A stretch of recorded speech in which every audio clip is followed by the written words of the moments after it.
How do you know a boy has a crush on his teacher? He starts using words like extra credit and office hours in every sentence. Sadly, his quest for extra credits ends with him bloodied on the streets after getting dirty in the sheets with his crush, aka his teacher. So, does he get an A at the end? The movie opens with Lana playing a guessing game with her little daughter, Raja, while her husband, Ward, looks at them in affection. They seem like a happy little family who gets along really well. The scene shifts to a forest where Lana goes for her routine running. Now the biggest question here is who goes to a forest to run? Anyway, Lana's life seems perfect with a loving family and a well-respected job. She's a high school teacher, but things don't go as easy as planned when a new student named Benny arrives at school. During her class, she hands out questions for a mock test, and as she's waiting for the students to finish, she feels a piercing gaze at her. It is Benny who can't stop staring at her. Lana tries to ignore it, but it's almost prominent that she's affected by the guy and his beauty.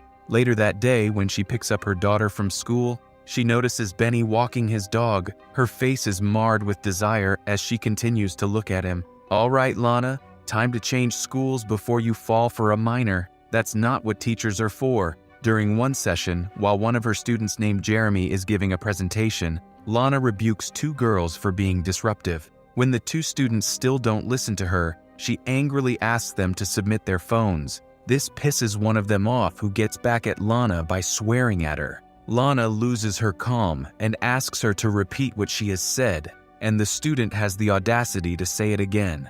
After that incident, Lana notices Benny's weird behavior. She spots him dumping the belongings of the girl who had sworn at her on the floor. He also trashes her bicycle right in front of her. Worried about the guy, she asks one of her colleagues about him but doesn't receive any satisfactory answer. Her interest in him begins to peak soon.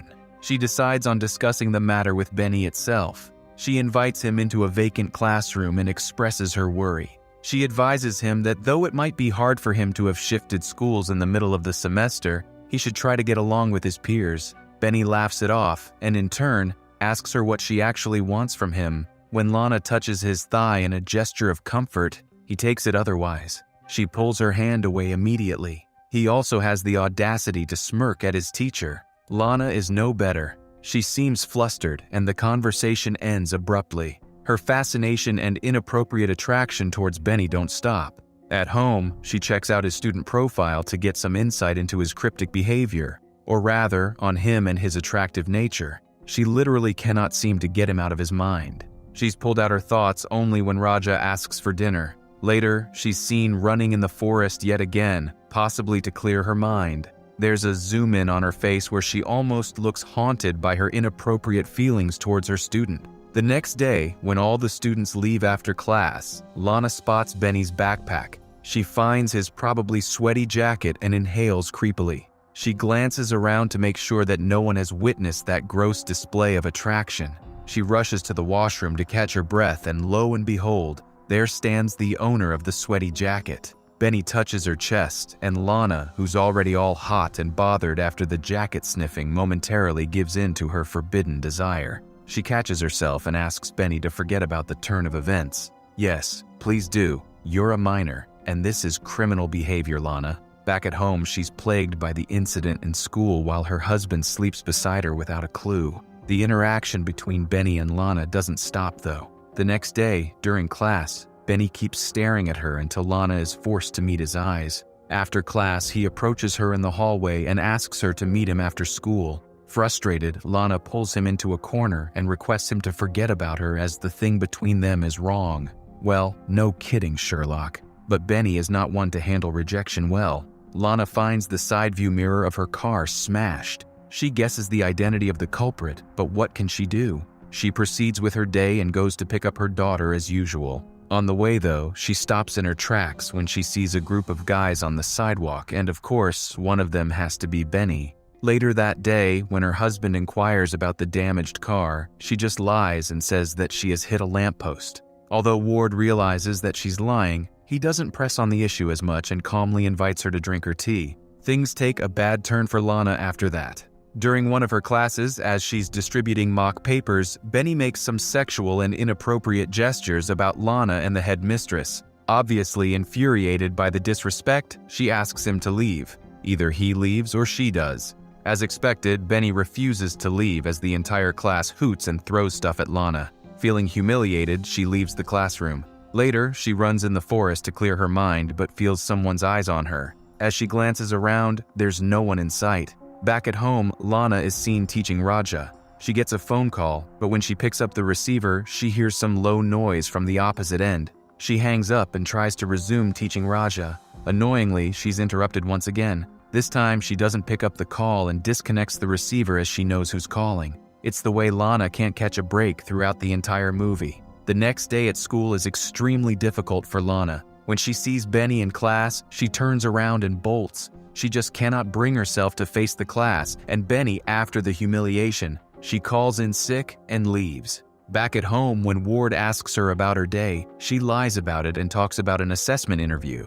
She also mentions to him that she has been teaching the whole day. Satisfied with her answer, Ward doesn't ask much anymore. She continues to ditch school the next day as well, spending time by the river instead. One day, she visits an art gallery. As she's looking at the pieces in the exhibition, she feels a familiar gaze on her back. And guess who it is? Benny, of course. After disrespecting his teacher, he's now stalking her. Seeing him, she leaves and proceeds to go to a different part of the room. Benny is adamant and follows her. She feels how close he is and bolts yet again. Like, let the woman live. She manages to lose him and tries to leave while he's frantically searching for her. She rushes towards the elevator, but as the door is about to close, Benny steps in. Oh well, there hasn't ever been a good record for elevators and sexual attractions combined together. Anyone can guess what's to crop up.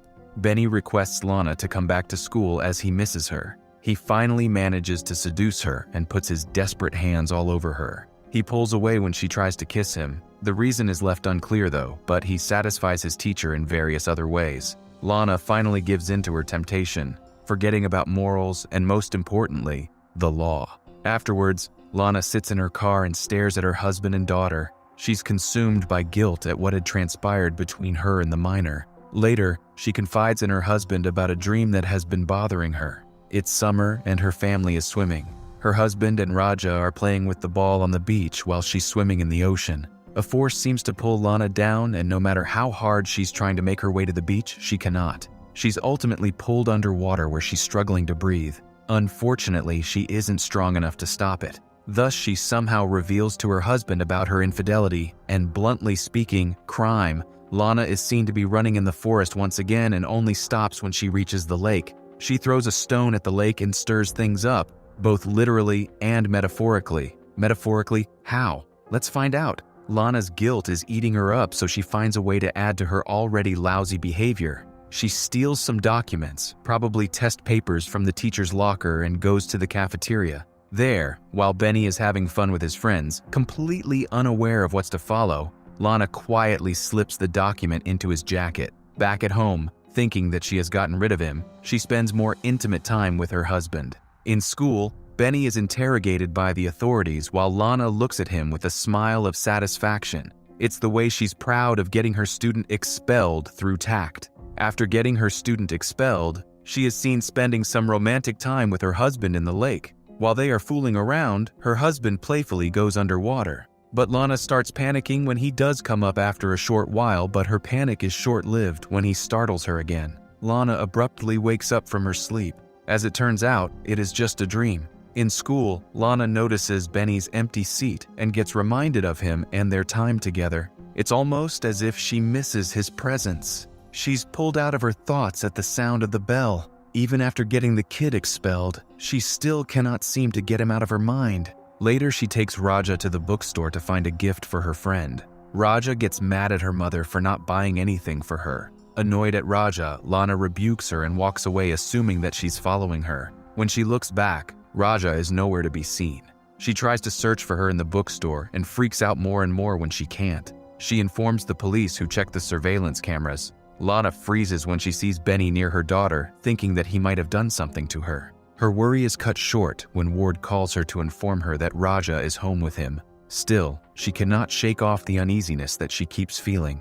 Later that night, she hears forceful bangs on the front door but finds nothing when she goes to check it. As she locks the door, she gets reminded of her experiences with Benny yet again. His presence both haunts and tempts her as she struggles to move past the memory of her dark experiences. Ward notices the shift in Lana's mood and asks her about it. Instead of replying, she just moves closer to her husband. This doesn't stop here though.